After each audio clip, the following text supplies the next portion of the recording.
Ja sam Jovana Šunjevarić, arhitekta konzervator ispred Republičkog zavoda za zaštitu spomenika kulture. Republički zavod već godinama se stara i vodi brigu o ovom lokalitetu. Mi se nalazimo na lokalitetu Renjina Gradina, odnosno manastiru Svete Varvare, koji je otkriven 80. godina 20. veka i tom prilikom je otkriven prostorni opseg ovog lokaliteta. Otkrivena je crkva i manastirske građevine, manastirska trpezarija u kojoj se mi trenutno nalazimo i manastirski konaci sa istočne strane. Tadašnjim arheološkim istraživanjima je do tada utvrđen prostorni obuhvat ovog lokaliteta i ove tri građevine. Poslednje 3 godine se ponovo intenzivirao rad na ovom lokalitetu i tom prilikom smo mi, tačnije prošle godine, ušli u konzervatorsko-restauratorske radove na obnovi prvo istočne građevine, odnosno manastirskog konaka. I tom prilikom smo sanirali manastirske ostatke i u principu ta građevina je sada spremna za dalju obnovu i nadgradnju. Isto to nas čeka ove godine sa zapadnom građevinom, odnosno manastirskom trpezarijom. I tek nakon obnove ovih građevina prešlo bi se i na obnovu crkve. U suštini paralelno bi mogli da se izvode svi ti radovi.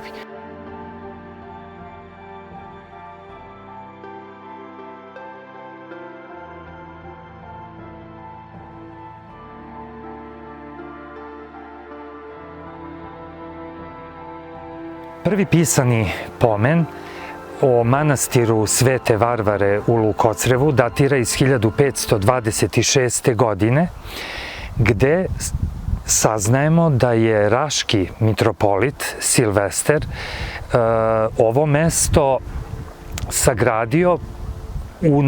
U tom tekstu iz 1526. godine on se pominje kao ktitor ovog prostora. Međutim, on se u listu ktitora mogao upisati i kao obnovitelj manastira Svete Varvare, a ne kao njen prvi ktitor.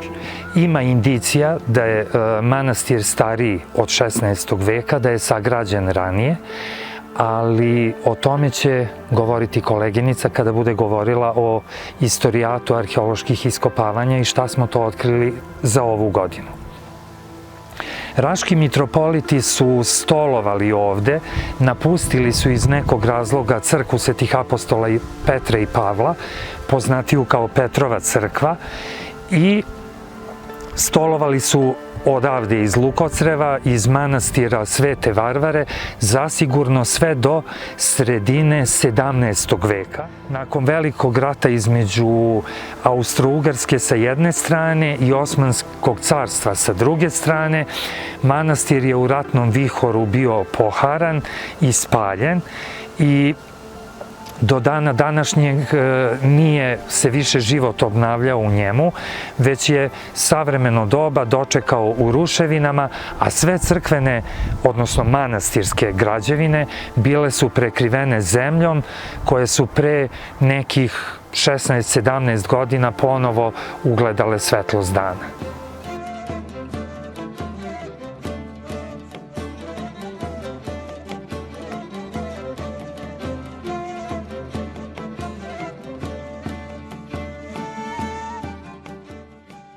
Ovogodišnje arheološko istraživanje na lokalitetu Renjina Gradina vršio je Republički zavod za zaštitu spomenika kulture iz Beograda zajedno sa radovima na konzervaciji vidljivih ostataka zidova zapadne građevine manastirskog kompleksa.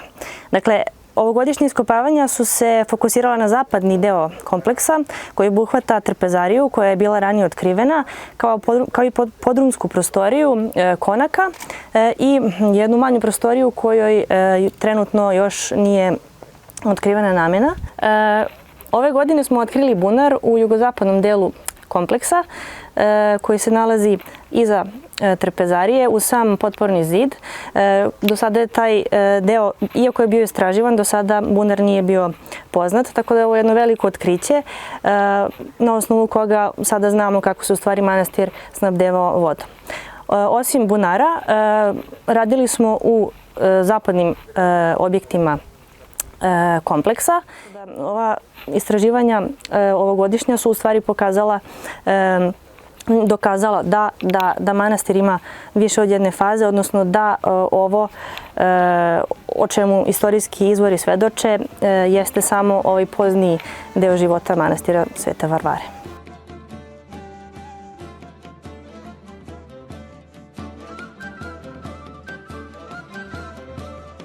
Počeli smo izgradnju ovog projekta prošle godine. Sredstvima Ministarstva kulture, odnosno Republički zavod za zaštitu spomenika kulture je pokrenuo. Mi smo izabrani kao izvođači radova ovdje na ovom lokalitetu. Prošle godine smo radili ovu građevinu, ove godine smo ovu drugu nastavili sa arheologijom i početak izgradnje. Ove godine planiramo neka 2 mjeseca jer nije neka dovoljna sredstva veliko obezbeđena, prema sredstvima se prilagođavamo. Koliko sredstava odobre, toliko izvodimo radovi. Pa problematike neke velike nema, u suštini sve ide kako treba, svojim tokom, mada ima mnogo posla, tek je započeto i koliko će trajati, sve zavisi od same situacije i od novčanih sredstava. Ovaj projekat da bi se završio kompletno sa crkvom, sa konacima, sa ekonomskom zgradom, negdje s partnernim uređenjem negdje iznosi po sadašnjim cenama materijala košta oko 2 miliona eura.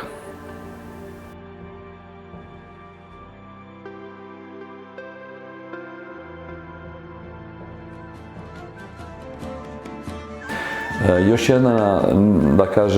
jedan biser u toj cijeloj Niski jeste sigurno i manastir Svetih Varvara, manastir koji je do skora bio, da kažem, ne eksponiran, tek se kreću arheološka iskopavanja i zaštitna arheološka istraživanja, tako da će to jako brzo da blesne, znači jako brzo će blesnuti u pravom svetlu. Država zajedno sa crkvom, također i veliki broj građana je uzeo učešće u obnovi ovog manastira, tako da je pomoć dobrodošla da stvarno manastir što pre zasija u punom svetlu. Vrednosti radova su jako velike, nekih 2 miliona evra je potrebno da se manastir vrati u punom sjaju, tako da se nadam da ćemo uspjeti zajedničkim snagama da manastir u potpunosti obnovimo.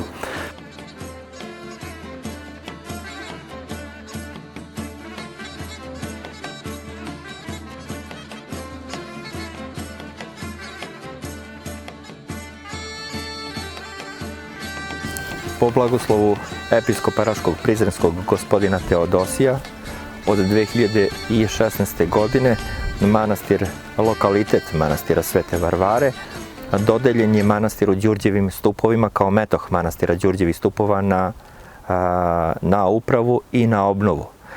Od tada pa do danas manastir Svete Varvare je upisan odlukom Vlade Republike Srbije kao kulturno dobro i kao spomenik od izuzetnog značaja koje se nalazi u istorijsko-prostorno-kulturnoj celini Stari Ras sa Sopoćanima.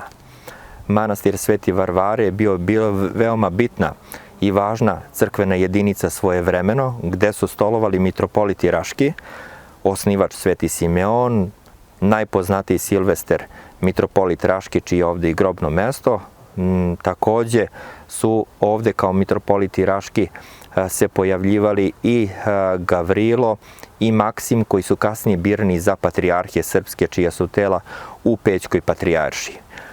U prošloj godini i u ovoj godini rađeni su opsežni arheološki radovi, konzervatorski radovi, tako da sa ovom godinom u planu je da se završi radovi što se tiče arheologije i da se u narednom periodu, u narednoj godini fokusiramo na konzervatorske radove, tačnije na obnovu cjelovitog kompleksa manastira Svete Varvare, što podrazumeva obnovu i jednog konaka, i drugog, i same crkve, kao i parterno uređenje u širem potezu manastira Svete Varvare.